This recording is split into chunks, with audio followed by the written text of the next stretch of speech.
What's going on, people? Welcome back to another vid. Today we're going to go over why I chose that over its competitors, such as the Golf R and the M140i. I was cross-shopping it against those, but in the end I ended up with that. So we're going to go over about 3 or 4 different things. And yeah, I mean, remember, this is all my opinion, so don't start hating on me because I chose this, because trust me, there's a lot of hate on the S3 compared to the Golf R. People seem to just forget about this car, so they're like, oh yeah, they read a review online about it being numb or something, and yeah, automatically the Golf R wins. But yeah, we're gonna go over why I think this is better for me anyway. So yeah, number one for me is design. I mean, me personally, I just love the way the S3 looks, the facelift in particular.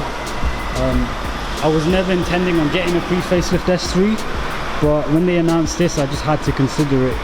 Stuff like the all new full LED headlights, which are standard, and the grille, like I mentioned in my previous video, it's quite aggressive at the front. It's just like really pointy and sharp. If you look at the Golf R with the standard Cadiz wheels, I think they call it, just looks really like dull. And like, this is exactly how an S3 looks standard, like on the outside. I've put no options on the outside. This is exactly how it comes.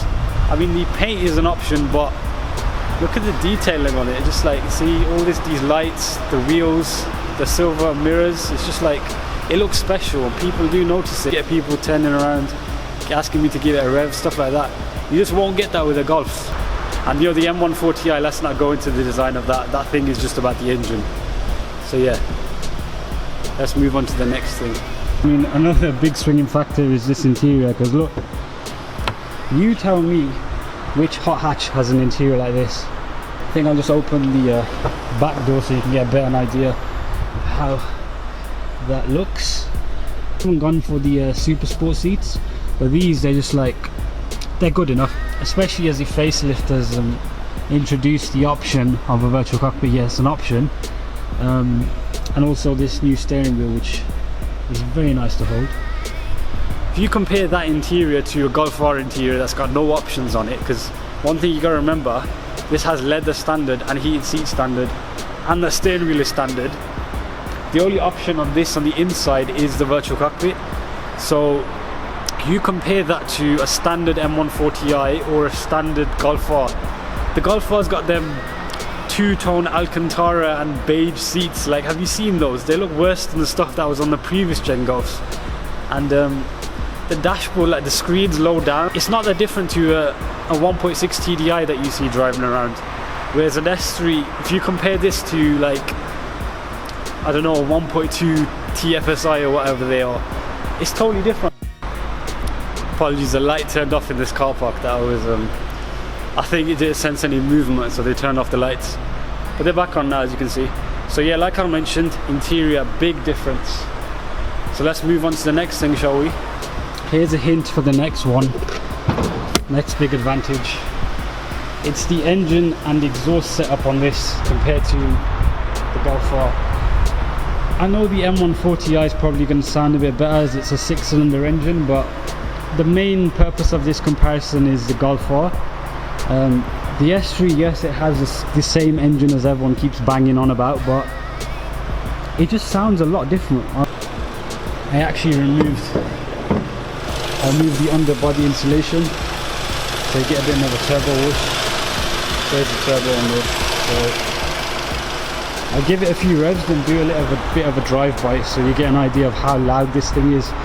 Remember that we are comparing this stock for stock, so trust me, a Golf R, when you hear it go by, you don't hear it. Well, you don't actually hear it. This, it echoes.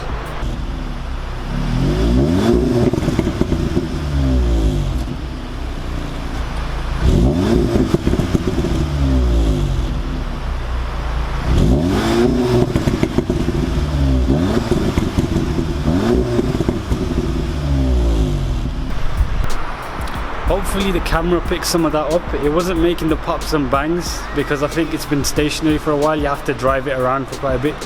But I mean, if you've seen my previous video, check that out. At the end you'll hear all the pops and bangs. Even without those, you can hear it's quite bassy and deep. The Golf R has more of a, it's more of a sort of normal petrol engine sounding sort of tone. This is very deep and bassy. I'll do some sort of little flybys, so hopefully we'll get a gear change in. There's not much space in here, but we'll try and get a gear change in.